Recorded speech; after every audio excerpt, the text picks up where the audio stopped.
آج ہم انشاءاللہ ایک بڑی کمال کی یونیک معلومات آپ کو دینے جا رہے ہیں۔ اللہ قریب قرآن مجید میں ارشاد فرماتا ہے، اور ہم عدل کے ترازو رکھیں گے قیامت کے دن تو کسی جان پر کچھ ظلم نہ ہوگا، اور اگر کوئی چیز رائی کے دانے کے برابر ہو تو ہم اسے لے آئیں گے، اور ہم کافی ہیں حساب کو۔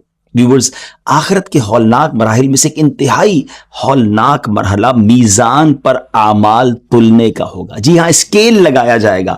دیکھیں نا، دنیا میں ہم بہت چیزیں تولتے ہیں، لوگ اپنی اپنی بیلنس شیٹ بناتے ہیں، اور بیلنس شیٹ میں نارملی یہ چیک کر رہے ہوتے ہیں کہ ڈیٹ کیا ہے، کریڈٹ کیا ہے، ہمیں دینے کتنے ہیں، لینے کتنے ہیں، اور جو بچ جائے گا وہ میرا ہے۔ ایک ایسی بیلنس شیٹ قیامت کے دن بھی بنائی جائے گی جب اعمال تولے جائیں گے۔ تو ویورز، غور یہ کرنا ہے کہ میزان کیسا ہوگا، کتنا بڑا ہوگا، اعمال کس وے میں اس پر ڈالے جائیں گے، صاحب میزان کون ہے، کون سے اعمال ہیں جو اس اسکیل پر، اس میزان پر بھاری ہو جائیں گے، یہ سب اور اس کے علاوہ بہت کچھ جانیں گے آج کی ایپیسوڈ میں۔ آئیے بنا کسی ضرورت تمہید کے بات کو لے کر آگے چلتے ہیں۔ جس میزان پر اعمال کا وزن کیا جائے گا وہ اتنا بڑا ہوگا کہ اگر تمام آسمانوں اور زمین کو اس میں وزن کیا جائے تو وہ اس میں سما جائے۔ یہ اتنا بڑا ترازو یا اتنا بڑا میزان ہوگا۔ فرشتے اسے دیکھ کر عرض کریں گے، اے ہمارے رب، تو اس سے کس کس کو تولے گا؟ اللہ پاک ارشاد فرمائے گا، اپنی مخلوق میں سے جس کو چاہوں گا۔ فرشتے عرض کریں گے، تجھے پاکی ہے، ہم یوں تیری عبادت نہ کر سکے جیسا تیری عبادت کا حق تھا۔ اس میزان کا ناظرین ایک کانٹا اور 2 پلڑے ہیں۔ میزان کے نگران حضرت جبریل علیہ الصلوۃ والسلام ہوں گے۔ اس پر انسان کے اعمال تولے جائیں گے، نیکیوں اور گناہوں کا وزن کیا جائے گا۔ اچھا، ہو سکتا ہے میں بھی آپ کے ذہن میں سوال پیدا ہو رہا ہو کہ ہمارے جو ایکٹس ہیں، ہمارے جو اعمال ہیں، یہ کوئی فزیکل ٹینجیبل آبجیکٹ تو نہیں ہے؟ ایسی چیز تو نہیں جس کو ٹچ کیا جا سکے یا ایک جگہ سے دوسری جگہ اٹھا کر رکھا جا سکے یا اس کا کوئی وزن کیا جا سکے؟ یہ کوئی آبجیکٹ تو نہیں ہے، تو پھر ان کو تولا کیسے جائے گا؟ تو علماء کرام نے اس کی مختلف جوابات دیے ہیں۔ ایک جواب یہ دیا گیا کہ بندے کو اس کے عمل کے ساتھ تولا جائے گا، جبکہ بعض کتابوں میں یہ آتا ہے کہ نیکیوں اور برائیوں کا رجسٹر تولا جائے گا، اور ایک بات یہ بھی ملتی ہے کہ عمل کو جسم کی صورت دے کر اس کا وزن کیا جائے گا۔ اور یہ بھی پاسبل ہے because Allah can do everything, ان اللہ علی کل شیء قدیر، وہ تو ہر شے پر قادر ہے نا۔ میزان کی ایک اسپیشلٹی یہ ہوگی کہ اس کا سسٹم دنیا کے ترازو جیسا نہیں ہوگا، کیونکہ دنیا کے ترازو میں جو بھاری والا حصہ ہوتا ہے وہ نیچے ہو جاتا ہے، ہلکا والا اوپر ہو جاتا ہے۔ آخرت میں قائم ہونے والے میزان میں جو بھاری والا پلڑا ہوگا وہ اوپر ہو جائے گا، اور جو ہلکا والا ہوگا وہ نیچے ہو جائے گا۔ میزان کے حوالے سے یہ بات تو کامنلی لوگوں کو کلیئر ہوتی ہے کہ میزان پر جس کے نیک اعمال زیادہ ہوں گے وہ جنت میں جائے گا، برے اعمال بھاری ہوں گے تو وہ دوزخ میں جائے گا، لیکن جن کہ دونوں اعمال برابر ہوں گے ان کے ساتھ کیا معاملہ ہوگا؟ ایسا بھی ہوگا کہ بالکل برابر ہو جائیں گے۔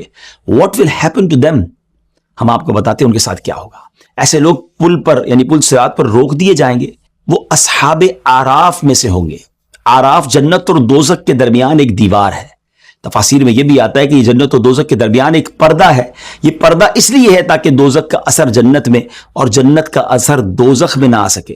چونکہ یہ پردہ بہت اونچا ہوگا اس لیے اسے آراف کہا جاتا ہے، کیونکہ آراف کے معنی ہے بلند جگہ۔ ناظرین، یہاں میں آپ کو ٹاپک سے ہٹ کے ایک اور بات بتانا چاہتا ہوں کہ جنات کے بارے میں علماء کرام فرماتے ہیں کہ وہ آراف میں رہیں گے، کیونکہ جنت حضرت آدم علیہ الصلوۃ والسلام کی جاگیر ہے، لہذا صرف انہی کی اولاد کو ملے گی۔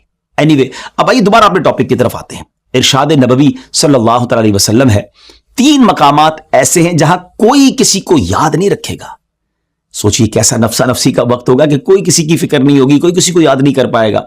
میزان رکھتے وقت، حتیٰ کہ بندہ دیکھ لے کہ نیکیاں والا پلڑا بھاری ہے یا گناہوں والا۔ نمبر 2، نامہ اعمال ملتے وقت کہ اعمال نامہ رائٹ ہینڈ میں ملا ہے یا لیفٹ ہینڈ میں۔ اور نمبر 3، جب دوزخ سے ایک گردن نکلے گی اور کہے گی مجھے 3 طرح کے افراد پر مسلط کیا گیا ہے، I have been imposed on 3 types of person، مجھے اس پر مسلط کیا گیا ہے جو اللہ پاک کے ساتھ کوئی اور خدا بھی مانتا ہے، مجھے ہر سرکش ہٹ دھرم پر مسلط کیا گیا ہے، اور ہر اس متکبر پر جو حساب کے دن پر ایمان نہ رکھتا ہو۔ بس اس وقت کوئی بھی کسی کو یاد نہیں کرے گا۔ ناظرین، اتنے سارے اعمال ہوں گے، انسان کی پوری زندگی کے اعمال، ان میں نیکیاں بھی ہوں گی، گناہ بھی ہوں گے، مگر فرسٹ آف آل سب سے پہلے میزان پر کیا رکھا جائے گا؟ تو یاد رکھیں کہ میزان پر سب سے پہلے وہ مال رکھا جائے گا جو انسان نے اپنے اہل و عیال پر خرچ کیا ہوگا، اپنی خوش دلی کے ساتھ، اچھی نیتوں کے ساتھ اپنے بال بچوں پر خرچ کیا کریں۔ اللہ کی رضا کے لیے خرچ کیا کرے، یہ بڑی نیکی ہے۔ فکر آخرت رکھنے والا ہر مسلمان چاہتا ہے کہ میزان پر اس کی نیکی کا پلڑا بھاری ہو۔ احادیث مبارکہ میں ایسے کئی اعمال بتائے گئے ہیں جن کے کرنے والے کا نیکی کا پلڑا بھاری ہو جائے گا۔ ان میں سے اب چند باتیں غور سے سن لیجیے، لیکن چاہتے تو ہم سارے ہیں نا کہ میزان ہمارا نیکیوں والا بھاری ہو جائے۔ تو آئیے سنیے، 5 چیزیں میزان پر بڑی بھاری ہیں، اٹس ویری ایزی۔ ہاں، بڑا آسان عمل بتانے جا رہا ہوں، بی پریپیئر فار دیٹ۔ لا الہ الا اللہ، اللہ اکبر، سبحان اللہ، الحمدللہ۔ نمبر 5، مسلمان کی نیک اولاد جو فوت ہو جائے اور وہ ثواب کی امید پر صبر کرے، کسی کی اولاد کا انتقال ہو جائے اور والدین جو ہے اس پر صبر کریں، یہ بڑے کمال کے کام ہے اور یہ میزان پر بڑے بھاری ہیں۔ جب حضرت نوح علیہ السلام کی وفات کا وقت قریب آیا تو آپ نے اپنے دونوں بیٹوں کو بلا کر فرمایا، میں تمہیں لا الہ الا اللہ پر قائم رہنے کا حکم دیتا ہوں، کیونکہ اگر زمین و آسمان اور جو کچھ ان کے درمیان ہے ان سب کو میزان کے ایک پلڑے میں اور لا الہ الا اللہ کو دوسرے پلڑے میں رکھا جائے تو لا الہ الا اللہ والا پلڑا بھاری ہو جائے گا۔ اللہ اکبر۔ ناظرین، اب میں ایک بہت کمال کی حدیث سنانے جا رہا ہوں، یہ میری بھی ون آف فیوریٹ حدیث ہے، اور اس حدیث پاک میں سبحان اللہ کیا خوبصورت نبی پاک کے پیارے پیارے فرامین ہیں، موتیوں جیسے الفاظ ہیں، اور یہ بخاری شریف کی سب سے آخری حدیث ہے۔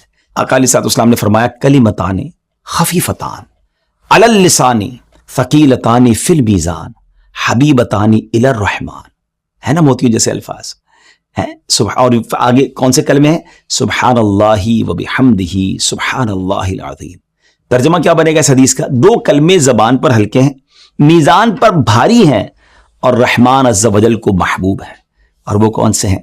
سبحان اللہ وبحمدہ سبحان اللہ العظیم۔ پڑھتے رہا کریں، اس کو پڑھتے رہا کریں، میزان پر بھاری ہیں، زبان پر ہلکے ہیں، اور اللہ کو پیارے ہیں، سبحان اللہ۔ اسی طرح پیارے آقا علیہ السلام نے حضرت ابو ذر غفاری رضی اللہ تعالیٰ عنہ سے فرمایا، اے ابو ذر، کیا میں تمہیں 2 ایسی خصلتوں کے بارے میں نہ بتاؤں جو دیگر اعمال کے مقابلے میں پیٹھ پر بہت ہلکی اور میزان پر بہت بھاری ہیں؟ انہوں نے عرض کی، یا رسول اللہ صلی اللہ تعالیٰ علیہ وسلم، کیوں نہیں؟ نبی پاک علیہ السلام نے ارشاد فرمایا، حسن اخلاق اور طویل خاموشی کو خود پر لازم کر لو، اس ذات کی قسم جس کے قبضہ قدرت میں میری جان ہے، ان کی مثل مخلوق کا کوئی عمل نہیں ہے۔ تو پتہ یہ چلا کہ طویل خاموشی یہ بھی اللہ کو بڑا پسند ہے۔ بہت زیادہ باتیں کرنا، فضول باتیں کرنا، اور ان باتوں کے اندر پھر غلطیاں بھی انسان سے ہو جاتی ہیں، تو کہتے ہیں نا، جو چپ رہا اس نے نجات پائی۔ مطلب کی، فائدے کی اچھی باتیں کریں، بری باتوں سے، فضول باتوں سے اپنے آپ کو بچائیں۔ ویورز، علماء اور دین اسلام کی تبلیغ کرنے والے لوگ اس دن بہت فائدے میں ہوں گے۔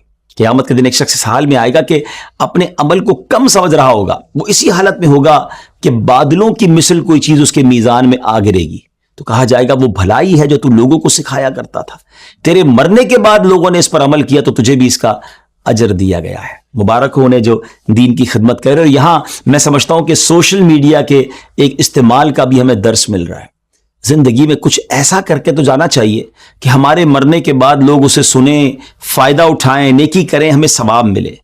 کچھ ایسا کر کے نہیں جانا چاہیے کہ ہم تو چلے جائیں، ہماری ویڈیوز، ہماری چیزیں بعد میں بھی لوگ دیکھیں اور جناب گناہ ہمیں ملتا رہے اور عذاب ملتا رہے۔ اللہ کرے یہ بات سمجھ آ جائے۔ پیارے آقا علیہ السلام نے ارشاد فرمایا، بروز قیامت علماء کی روشنائی یعنی انک جو ہے اور شہداء کے خون کو تولا جائے گا، تو علماء کی جو روشنائی ہوگی، ان کے قلم کی جو انک ہوگی، وہ شہداء کے خون پر غالب آ جائے گی۔ علماء کا یہ مقام ہے، ایک ایسا عمل جس کو عام طور پر امپورٹنس نہیں دی جا رہی ہوتی، بٹ میزان عمل پر اس کا وزن اتنا ہوگا کہ ہم امیجن بھی نہیں کر سکتے۔ وہ عمل ہے جنازے کے پیچھے چلنا۔ جو کسی کے جنازے کے پیچھے چلا تو اس کے میزان میں احد پہاڑ کی مثل 2 قیرات اجر رکھا جائے گا۔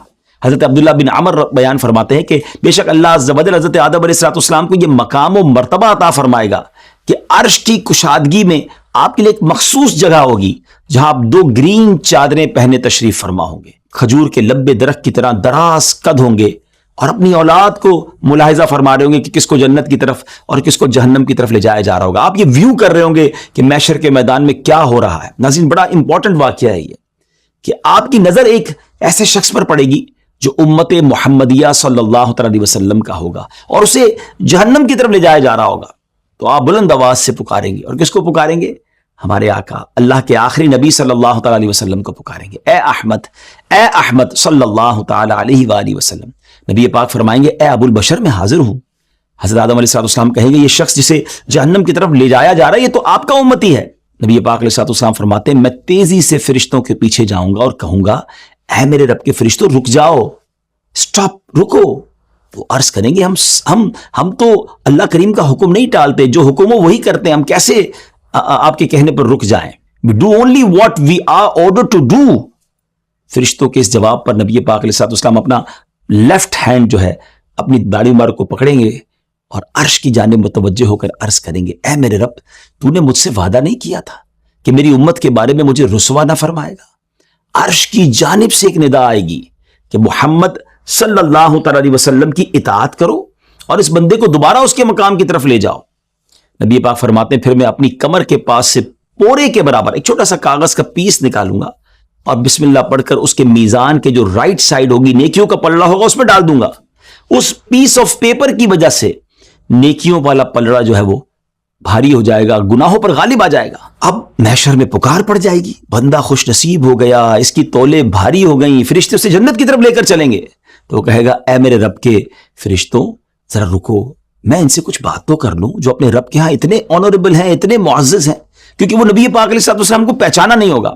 وہ پھر پیارے آقا علیہ السلام کی بارگاہ میں آ کر عرض کرے گا کہ میرے ماں باپ آپ پر قربان, آپ کا چہرہ کس قدر حسین ہے, آپ کے اخلاق کتنے اچھے ہیں, آپ کون ہیں, یقیناً آپ نے میری برائیوں کو کم کیا, میری مصیبت میں مجھ پر رحم فرمایا. آپ علیہ السلام فرماتے میں کہوں گا کہ میں تیرا نبی ہوں اور یہ تیرا مجھ پر پڑھا گیا درود پاک ہے جس سے تیری نیکیوں کا پلڑا بھاری ہو گیا, جس کی آج تجھے سخت ضرورت تھی. غور کیجئے درود پاک کیسا کام آنے والا وظیفہ ہے. نبی پاک علیہ السلام کی شان شفاعت بھی اس میں نظر آ رہی ہے اور درود پاک کی اہمیت بھی نظر آ رہی ہے. تو پلیز اپنی زندگی میں درود پاک کثرت سے پڑھیے, میزان عمل پر انشاءاللہ نیکیوں کے پلڑے میں وزن کا کام کرے گا. قربانی کرنے والوں کو مبارک ہو, کیونکہ قربانی کے بارے میں آتا ہے کہ قربانی کے جانور کو گوشت اور خون کے ساتھ لایا جائے گا اور 70 گنا ملٹی پلائی کر کے میزان میں رکھ دیا جائے گا. تو قربانی بھی خوش دلی کے ساتھ کیا کریں. ویورز, ایک بات ہمیشہ ہمارے ذہن میں رہنی چاہیے کہ آخرت کے جتنے بھی مراحل ہیں نا, اگر کسی کو اس میں کامیابی ملے گی تو وہ بھی محض اللہ عز و جل کے فضل سے ہی ملے گی. ایک بڑا ہی امیزنگ واقعہ آپ کو سناتا ہوں. روایت میں آتا ہے کہ ایک راہب یعنی عیسائی عبادت کرنے والا تھا, غیر مسلم تھا, اپنی عبادت گاہ میں اس نے 60 ایئرز تک عبادت کی. ایک دن اس نے آسمان سے بارش برستے ہوئے دیکھ کر کہا کہ ابھی مجھے کوئی نظر تو نہیں آ رہا, اگر میں یہاں سے نیچے اتروں تو پانی بھی پی لوں گا, فائدہ اٹھا لوں گا, وضو بھی کر لوں گا, پھر اپنی جگہ بھی آ جاؤں گا. چنانچہ اپنی عبادت گاہ سے ویسے نہیں نکلتا تھا, مگر ایک روٹی لیے وہ عبادت خانے سے نیچے اترا. اچانک اس کے سامنے ایک عورت آ گئی اور اس عورت نے اس راہب کو گناہ کی دعوت دی. شیطانی حملہ تھا, راہب اپنے آپ پر قابو نہیں پا سکا اور غلط کام کر دیا اس نے. پھر غسل کے لیے پانی کے گھڑے میں داخل ہوا, وہیں پر اس پر نزا کی کیفیت طاری ہو گئی. اسی دوران قریب سے ایک مسکین گزرا, اس نے اشارے سے اس مسکین کو بلایا اور اپنی چادر کے نیچے سے روٹی لینے کا کہا. یہاں مسکین نے وہ روٹی اٹھائی اور ایگزیکٹلی اسی ٹائم اس راہب کا انتقال ہو گیا. اب میزان پر اس کے 60 سالہ اعمال نیکیوں کے پلڑے میں رکھے گئے اور ایک جو اس نے بدکاری کی تھی وہ گناہوں کے پلڑے میں رکھا گیا, تو وہ گناہوں کا پلڑا غالب آ گیا. 60 سال کی عبادت ایک طرف ہو گئی, مگر پھر وہ جو ایک روٹی مسکین کو دی تھی اس کی برکت سے پھر نیکیوں کا پلڑا بھاری ہو جائے گا اور اس کی بخشش کر دی جائے گی. تو ہمیں نہیں پتا کس عمل سے رب راضی ہو جائے, کس عمل سے ہماری مغفرت ہو جائے, تو نیکیاں کرتے رہیے اور خدارہ گناہوں سے اپنے آپ کو بچائیے. قیامت کے دن اعضائے وضو, یہ جو وضو کرتے ہیں نا, مبارک ہو ان کو جو نماز پڑھتے ہیں بار بار وضو کرتے ہیں, وضو میں جو تری رہ جاتی ہے, جو ہلکا ہلکا سا ہمارا باڈی گیلی رہتی ہے, پارٹ آف دا باڈی تر رہتے ہیں, ان کا بھی وزن کیا جائے گا. تو جب وضو کیا کریں تو اس کو بالکل ٹوٹلی آپ ڈرائی نہ کر لیا کریں, تھوڑی بہت تری رہنے دیا کریں, کیونکہ یہ تری بھی جو سبحان اللہ وہ میزان عمل پر اس کو بھی تولا جائے گا, نیکیوں کا پلڑے میں انشاءاللہ رکھا جائے گا.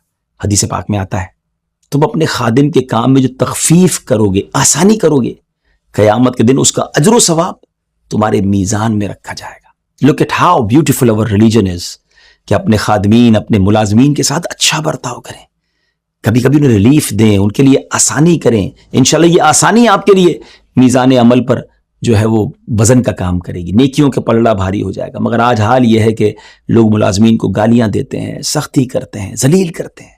بعض اوقات وہ غریب آدمی ہمارے سامنے کچھ کہہ نہیں پاتا ہے, لیکن وہ دل تو رکھتا ہے نا، اس کا دل ٹوٹ رہا ہے، اس کو تکلیف پہنچ رہی ہے، ہم سوچ ہی نہیں رہے. وہ اس لیے چھوڑ کے نہیں جا رہا ہے کہ اس بیچارے کو پتہ ہے آج کل بے روزگاری بڑی ہے، کہیں جاب نہیں ملے گی. مگر یاد رکھیے یہ تمام ظلم، یہ تمام سختیاں کہیں قیامت کے دن آپ کو پھنسوا نہ دیں. ڈیئر ویورز، ہم آپ کو کچھ ایسے خوش نصیبوں کی بات بھی بتاتے ہیں کہ جن کے اعمال میزان پر تولے ہی نہیں جائیں گے. جی ہاں، میزان ہر ایک پر قائم نہیں کیا جائے گا، کیونکہ وہاں وہ لوگ بھی ہوں گے جو بغیر حساب کتاب جنت میں داخل ہوں گے. ان کے بارے میں نبی پاک علیہ الصلوۃ والسلام نے ارشاد فرمایا ان کے لیے میزان قائم ہی نہیں کیا جائے گا. سبحان اللہ. اب کون ہوں گے وہ؟ مصیبت زدوں کے نہ تو نامہ اعمال کھولے جائیں گے، نہ ہی میزان قائم کیا جائے گا. ان پر اجر و ثواب کی بے حساب بارش ہوگی، یہاں تک کہ اللہ پاک کی جناب سے مصیبت زدوں کو عطا کردہ کثیر ثواب کو دیکھ کر عافیت میں رہنے والے، آسانیوں میں رہنے والے میدان محشر میں تمنا کریں گے کاش کہ دنیا میں ہمارے جسم بھی کینچیوں سے کاٹ دیے گئے ہوتے. یعنی ان پر بھی دنیا میں تکالیف آتی تو وہ ان پر صبر کرتے اور آج اتنے ثواب کے مالک ہو جاتے. اب یہاں ان لوگوں کو سوچنا ہے کہ جن پر مشکلیں ہیں، پریشانیاں ہیں، دنیا میں ڈیفیکلٹیز ہیں، شکوہ نہ کریں. ہاں، قیامت کے دن یہ ایسے لوگ بہت نوازے جائیں گے جن کو دنیا میں ڈیفیکلٹیز ہیں، مگر صبر کرنا بھی تو ضروری ہے نا. ڈیفیکلٹیز آتی ہیں تو بے صبری کر لیتے ہیں. تو اللہ پاک مجھے اور آپ کو صبر بھی نصیب فرمائے. ویورز، حقوق العباد میں کوتاہی کرنے والوں کا معاملہ آخرت میں بڑا خطرناک ہوگا، بہت برا ہوگا. حضرت سیدنا سفیان ثوری فرماتے ہیں اگر تو بارگاہ الہی میں یوں حاضر ہو کہ تیرے ذمے 70 ایسے گناہ ہوں جو تیرے اور تیرے رب تعالیٰ کے درمیان ہوں، تو یہ تجھ پر اس سے زیادہ آسان ہوگا کہ تو ایک ایسا گناہ لے کر اللہ پاک سے ملے جو تیرے اور بندوں کے درمیان ہو. اب غور کیجئے، 70 گناہ اللہ کے کیے، اس سے زیادہ خطرناک یہ کہ ایک گناہ جو ہے وہ بندوں اور ہمارے درمیان ہو. کیونکہ اللہ ہی کی مشیت ہے نا، اللہ چاہے تو اپنے سارے حقوق معاف فرما دے، مگر اگر بندے کو تکلیف پہنچائی ہے، جب تک وہ معاف نہیں کرے گا رب بھی معاف نہیں کرے گا. کاش یہ بات ہمیں سمجھ آ جائے. لہٰذا ہمیں حقوق العباد کے معاملات میں بڑی احتیاط کرنی چاہیے. جو بندوں کے حقوق ہیں نا، کسی کا حق نہ مارے، کسی کو تکلیف نہ پہنچائیں، اور کہیں کوئی غلطی ہو جائے تو اگر انجانے میں ظلم ہو جائے تو دنیا ہی میں اس سے معاف کروا لیں، اسے راضی کر لیں. لیکن یاد رکھیے اگر دنیا ہی میں نامہ اعمال سے یہ برائی صاف نہ کی نا، تو آخرت میں کہیں میزان میں ایسا معاملہ نہ ہو جائے کہ انہیں راضی کرنے کے لیے ہمیں اپنی نیکیاں دینی پڑ جائیں. بہرحال آج کے لیے اتنا ہی. اللہ پاک سے ہم دعا کرتے ہیں کہ اللہ کریم بلا حساب و کتاب ہمیں جنت الفردوس میں اعلیٰ مقام عطا فرمائے. ہماری نیکیوں کا پلڑا اگر اعمال تولے جائیں تو وہ بھاری ہو جائے. تو زندگی میں اپنا اینالائز خود کر لیجئے نا. قیامت کی بیلنس شیٹ بنے اس سے پہلے کیوں نہ ہم اپنی بیلنس شیٹ خود بنا لیں. اور سچی بات یہ کہ اگر سچا سوال کریں اپنے آپ سے کہ میرے گناہ زیادہ ہیں یا نیکیاں زیادہ ہیں، تو جواب تو آ رہا ہے. تو اب نیکیوں کا پلڑا اگر بھاری کرنا ہے تو ایسے اعمال کیجئے کہ نیکیوں کا پلڑا بھاری ہونے لگ جائے. اللہ مجھے بھی عمل کی توفیق عطا فرمائے، آپ کو بھی نصیب فرمائے. اگلے ایپیسوڈ میں قیامت کے بعد کے احوال انشاءاللہ مزید بیان کریں گے. اس ویب سیریز کو لائک بھی کیجئے، ہمارے چینل کو سبسکرائب بھی کیجئے، شیئر بھی کیجئے تاکہ آپ کو مزید برکتیں حاصل ہوں. صلو علی الحبیب صلی اللہ تعالی علی محمد صلی اللہ علیہ وسلم.